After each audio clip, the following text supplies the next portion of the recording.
Hello students, welcome once again in Shri Shyam study point. और जैसा कि आपको पता है सिंपल परमानेंट टिश्यू हम कर रहे हैं। तो सिंपल परमानेंट टिश्यू के अंदर हमने प्रीवियस लेक्चर के अंदर पढ़ा था पेरेन्काइमेटस टिश्यू के बारे में एंड कोलेनकाइमेटस टिश्यू के बारे में। जैसा कि आपको पता है कि जो सिंपल परमानेंट टिश्यू है वो 3 टाइप के होते हैं, पेरेन्काइमा, कोलेनकाइमा एंड स्क्लेरेन्काइमा। तो पेरेन्काइमा एंड कोलेनकाइमा के बारे में हम पढ़ चुके हैं।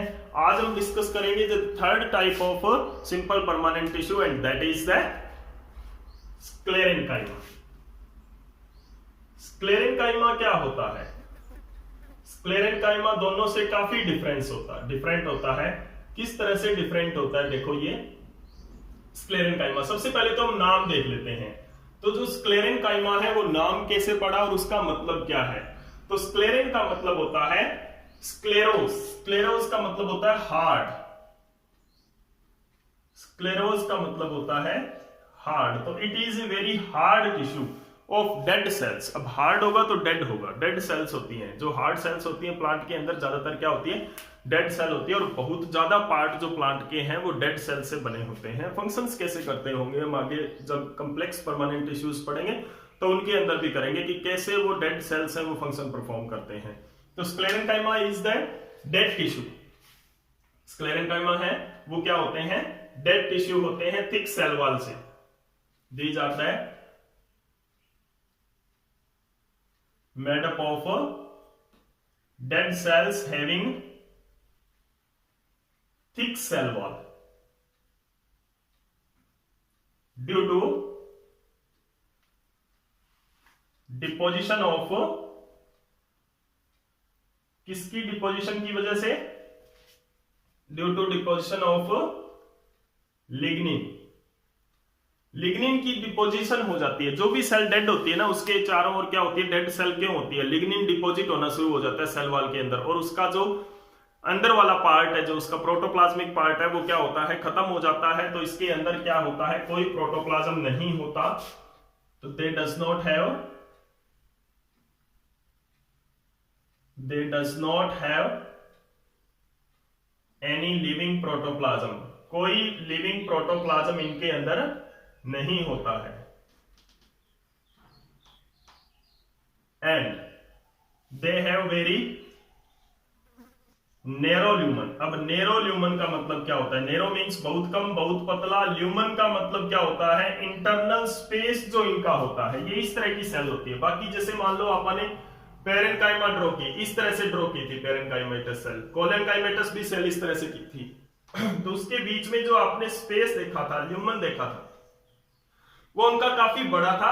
और जो सेल वॉल थी उनकी काफी पतली थी।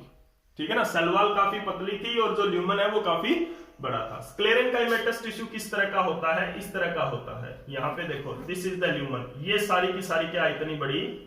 ये थिक सेल वॉल है।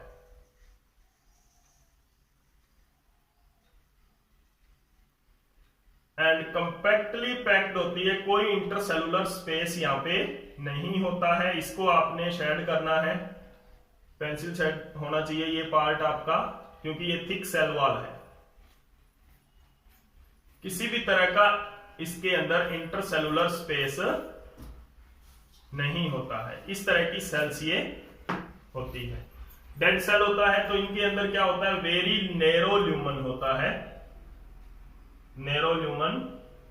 And this is the cell wall which become very thick as compare to parenchyma और कोलेनकाइमा।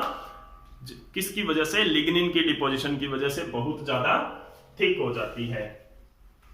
ठीक है, तो अब देखो इसके अंदर क्या होता है? They does not have intercellular space. तो there are no intercellular space. कोई इंटरसेलुलर स्पेस इनके अंदर नहीं बचता है। इनके बीच में, सेल्स के बीच में कोई स्पेस नहीं बचता इस टिश्यू में। तो there is no intercellular space. ये 2 टाइप्स की होती है on the basis of structure. On the basis of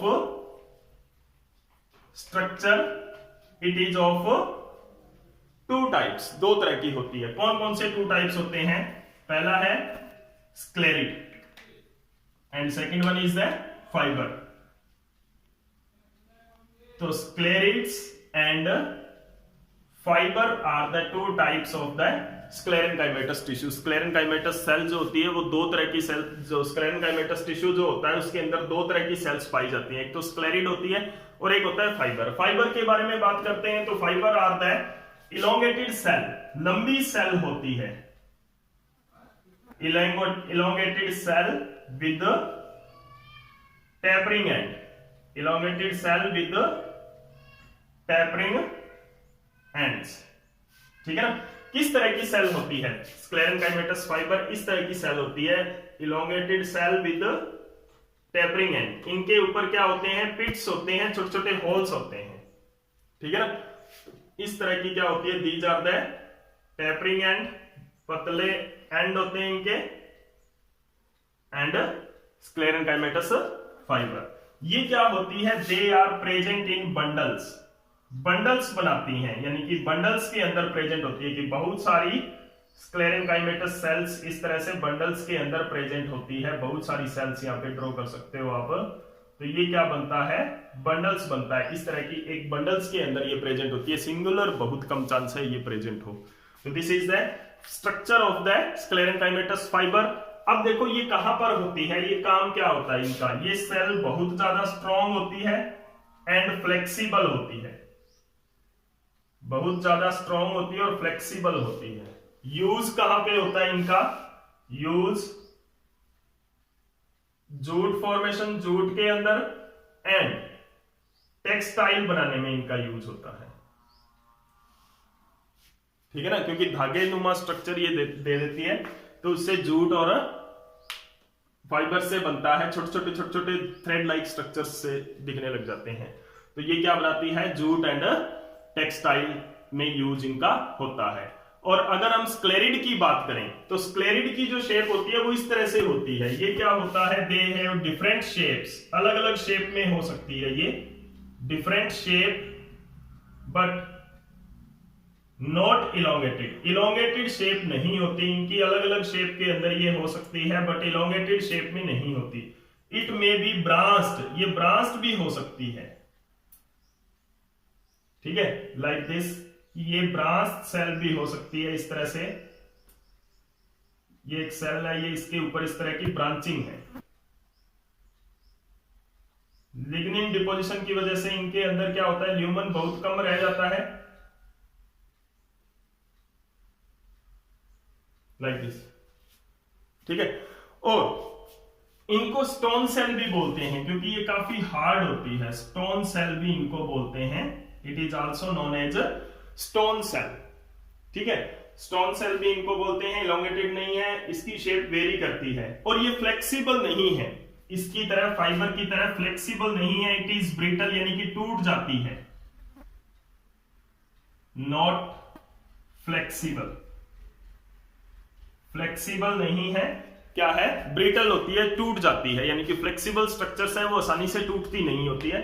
ये क्या होती है? ब्रिटल होती है, जो आसानी से टूट जाती है। और इसका जो प्रेजेंस है, इसकी जो प्रेजेंस है, जो स्क्लेरिड सेल है, ये क्या है? सिंगुलर भी प्रेजेंट होती है, ये बंडल्स के अंदर प्रेजेंट होती है, ये सिंगल भी प्रेजेंट होती है। इट मे बी सिंगल और ग्रुप, दोनों के अंदर प्रेजेंट हो सकती है। सिंगल और ग्रुप्स में भी प्रेजेंट हो सकती है, लार्ज नंबर में भी प्रेजेंट हो सकती है और सिंगल भी प्रेजेंट हो सकती है स्क्लेरिड। तो this is all about the structure of sclereid and fibres, two types of parenchymatous cell. यहां पे इनके अंदर sclerenchymatous cell, sorry, sclerenchymatous cell के अंदर एक और चीज आपको देखने को मिलती है कि इनके अंदर मैंने कहा पिट्स होते हैं। These are the pits. अब ये पिट्स क्या होते हैं? फाइबर्स के अंदर भी होते हैं, स्क्लेरिड के अंदर भी होते हैं। पिट्स का मतलब क्या होता है? पिट्स का मतलब होता है कि इन सेल के अंदर होल्स होते हैं इस तरह से, ये देखो, लाइक दिस।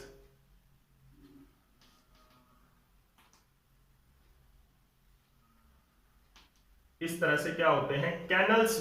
अब ये होते तो पिट्स है वैसे, और क्योंकि इसकी जो सेल वॉल है वो बहुत थिक हो गई है, बहुत मोटी सेल वॉल इनकी बन गई है, तो ये एक तरह से कैनल्स की तरह दिखती है हमें, एक तरह से, मतलब छोटी छोटी नालियां जैसी दिख रही है। होते वैसे अगर ये छोटी सेल, इसकी पतली सेल वॉल होती, थिन सेल वॉल होती, तो इस तरह से सीधा ही होता है। इनके अंदर पिट्स दिखते सीधे, इसके अंदर खाली स्पेस दिखता है, यानी कि छोटे छोटे होल्स दिखते हैं। लेकिन ज्यादा मोटी सेल वॉल होने की वजह से इसके अंदर जो पिट्स हैं वो कैनल्स की फॉर्म में दिखते हैं, पिट्स दोनों के अंदर होते हैं। तो this is all about the sclerenchymatous structure. Sclerenchymatous tissue के अंदर किस तरह की सेल्स होती हैं, उनकी स्ट्रक्चर। अब इनका जो मेन फंक्शन है वो क्या है, फंक्शंस ऑफ द स्क्लेरेंकाइमेटस टिश्यू क्या होते हैं। तो फंक्शन इनका और तो कोई, क्योंकि ये डेड सेल है तो क्या फंक्शन परफॉर्म करेगी, मेनली तो इनका कोई फंक्शन नहीं होता, लेकिन इसका जो एक सबसे मोस्ट इंपॉर्टेंट फंक्शन होता है जो कि प्लांट के अंदर सबसे ज्यादा यही टिश्यू करता है, वो क्या है, मैकेनिकल सपोर्ट। तो मैकेनिकल सपोर्ट प्रोवाइड करती है ये प्लांट को। तो मेनली जो स्क्लेरेंकाइमेटस टिश्यू है उसके अंदर क्या होता है, मेन फंक्शन इसका क्या होता है, मैकेनिकल सपोर्ट प्रोवाइड करना। अगर आप कंपैरिजन करो पेरेन्काइमा, कोलेनकाइमा एंड स्क्लेरेंकाइमा को, parenchyma and collenchyma are the living cells, sclerenchyma are the non living cells, dead cells होती हैं। पेरेन्काइमा की सेल वॉल थिन होती है, कोलेनकाइमा की सेल वॉल थिन होती है लेकिन कॉर्नर पर थिक होती है, और स्क्लेरेंकाइमा की सेल वॉल बहुत ज्यादा थिक होती है। पेरेन्काइमा में इंटरसेलुलर स्पेस होता है, कोलेनकाइमा स्क्लेरेंकाइमा में इंटरसेलुलर स्पेस नहीं होता due to their thick wall. Collenchyma के अंदर कॉर्नर से थिक होने की वजह से स्पेस नहीं होता, और ये इसकी पूरी वॉल थिक होने की वजह से स्पेस नहीं होता। जो पेरेन्काइमा है, कोलेनकाइमा, उनके अंदर प्रोटोप्लाज्म होता है, लिविंग सेल्स होती है तो प्रोटोप्लाज्म होता है। इसके अंदर स्क्लेरेंकाइमा के अंदर प्रोटोप्लाज्म नहीं होता, उनके अंदर पिट्स नहीं होते हैं, इनके अंदर स्क्लेरेंकाइमा के अंदर पिट्स होते हैं। तो these are all about the simple permanent tissue. In the next lecture we will discuss about the complex permanent tissue जो कि जाइलम एंड फ्लोएम है, उनके बारे में हम डिस्कस करेंगे। अगर आपको ये वीडियो अच्छा लगा तो प्लीज लाइक एंड शेयर जरूर कर दें। Thank you.